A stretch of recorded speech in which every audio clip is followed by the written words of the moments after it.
Bago po natin i-celebrate ang Resurrection Sunday, alalahanin muna po natin ang 7 last words ng ating Panginoong Hesus habang siya'y nakapako sa krus. You see, hanggat hindi po natin nauunawaan ang Good Friday, hindi po natin mauunawaan ang Resurrection Sunday. At habang inaalaala po natin ang sacrifices ni Jesus ngayong Good Friday, ang 7 last words ni Jesus ay nagbibigay po sa atin ng kaalaman sa nilalaman ng kanyang isip. Habang inaako niya ang mga kasalanan ng sangkatauhan, pinatawad ang kanyang mga kaaway, pinatawad ang nagsising magnanakaw, tumawag sa kanyang ama ng nasa langit, at ikinumit sa Diyos Ama ang huling yugto ng kanyang buhay sa lupa. Napakinggan po natin ang 6 last words ni Jesus kanina. Ngayon, atin pong pakinggan ang ikapito. Ito po ang, "Into your hands I commit my spirit." Basahin po natin ang nakasulat sa Book of Luke, chapter 23, verse 46. Jesus called out with a loud voice, "Father, into your hands I commit my spirit." When he had said this, he breathed his last. Sa punto pong ito, siguradong hirap na si Jesus. So bakit kailangan niya pang sumigaw gayong hinang-hina na siya? Hindi ba nababasa ng kanyang ama ang kanyang iniisip? I'm sure alam ito ng Diyos. Amen po ba? So, the Holy Spirit is telling us na isinigaw ito ni Jesus para marinig ng mga taong naroroon ang huling pag-aalay ng kanyang spirito. Pag-aalay na ginawa niya sa kabila ng paghihirap, sa kabila ng sakit, at sa kabila ng katotohanan iniwan siya ng Ama for the very first time. Ipinagkatiwala ni Jesus ang kanyang spirito, ang kanyang buhay sa kanyang Ama, kahit sa punto ng pag-abandona sa kanya. Sumigaw pa rin ng malakas si Jesus bilang patuloy ng kanyang lubos na pagtitiwala sa kanyang Ama. "Father, into your hands I commit my spirit."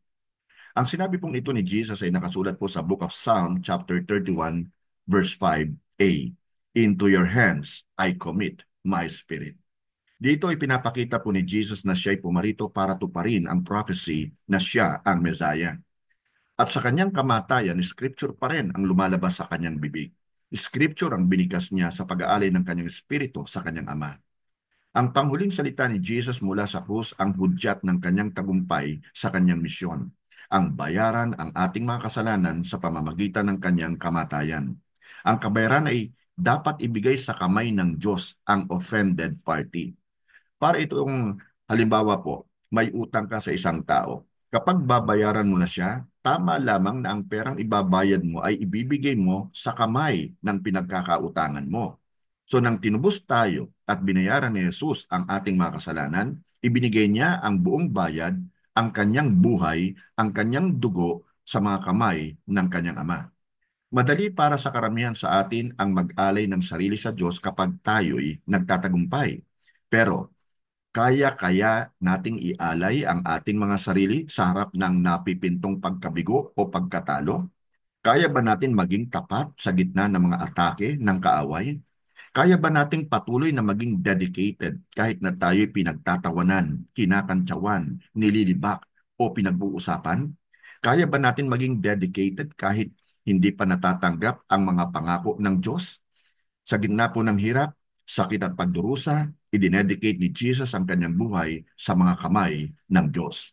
Idinedicate niya ang kanyang spirito bago pa ng tagumpay ng resurrection. Habang ipinagkakatiwala ni Jesus ang kanyang spirito sa Ama, he was also letting go and letting God and allowing God to take care of the outcome. Now, kapatid, kaibigan, tinuturuan tayo ni Jesus na ipagkatiwala natin sa Diyos ang ating buhay, ang ating situations, especially kapag sa tingin natin hindi ito nagwo-work out. Just let go and let God. Pag ginawa mo na ang best mo and it's not good enough, let go and let God. Kapag pilit kang ibinabagsak ng mga tao sa paligid mo, let go and let God. Ilang panahon na rin kapiling ni Jesus ang mga kamay ng tao. Ngunit tingnan mo ang resulta. Kahit ang mga kamay ni Judas ay nagtraidor sa kanya. At sa mga kamay ni Pedro, nakaranas siyang itatwa ng 3 beses. Mga kamay ng sundalo ang umaresto, gumapos at kumaladkad sa kanya. Mga kamay ng mga bulaang saksi ang itinaas at sumumpa laban kay Jesus. Ang mga kamay ding ito ang nagturo kay Jesus at nagparatang sa kanya. Mga kamay ng miyembro ng konseho ang bumoto ng guilty laban kay Jesus. Mga kamay ng sundalo ang bumugbog at lumatigo sa kanya. Mga kamay nila ang nagputong at nagbaon ng koronang tinik sa ulo ni Jesus. Ang mga kamay nila ang nagdala kay Jesus kay Pontius Pilate. Naghugas ng mga kamay si Pontius Pilate bilang pahiwatig na wala siyang kasalanan. Hindi niya alam na ang dugo ni Kristo ay nag-iwan ng hindi mabuburang marka, hindi lamang sa kanyang mga kamay, kundi sa mga kamay ng sangkatauhan. Ginamit ng mga nagkakagulong tao ang kanilang mga kamay para pakiusapan ang pagpapalaya kay Barabas at kuyom ang kanilang mga kamay, demanding that Jesus be crucified.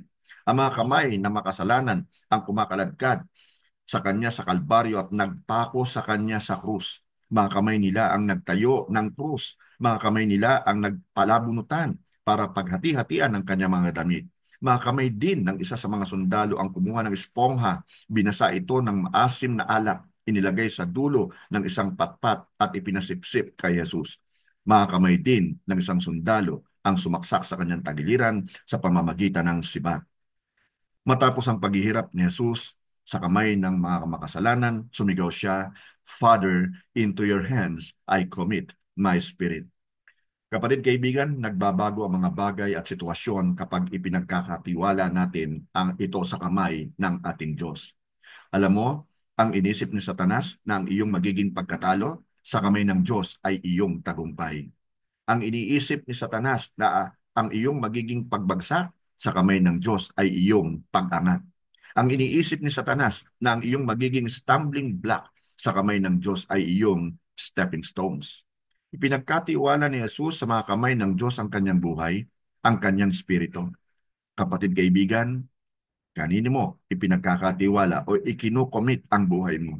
Nasubukan mo na bang i-commit ito sa Diyos? Kung hindi pa, bakit hindi mo ito commit sa kanyang mga kamay ngayon?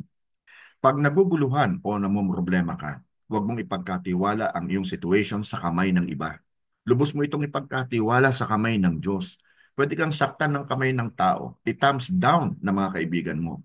Pwede kang isantabi ng kamay ng tao. Pwede kang painan ng kamay ng tao. Ngunit hindi ang mga kamay ng Diyos aabutin at sasagipin ka ng kanyang mga kamay. Hindi ka ba nagagalak at hawak ng Diyos ang buong mundo sa kanyang mga kamay? Kaibigan, kung hindi mo pa na i-commit sa Diyos ang buhay mo, ito na ang pagkakataon mo. Tulad ng halimbawang ipinakita sa atin ni Jesus, ano man ang ating situation, i-commit natin ang ating buhay, ang ating lahat-lahat sa Diyos. At kung ang situation mo man ngayon ay tila Good Friday, kayang-kaya itong baguhin ng Diyos at gawin mala Resurrection Sunday. You see, Jesus died so you may live.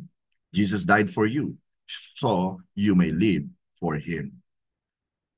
Father God in heaven, we thank you, my Lord, sa amin pong pinag-aralan, ang huling binanggit ni Jesus bago po siya lagutan ng hininga.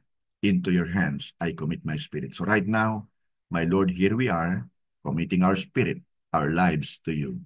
Thank you, my Lord, for the opportunity and the privilege to know you. In Jesus' name we pray. Amen and amen and amen. Glory to God.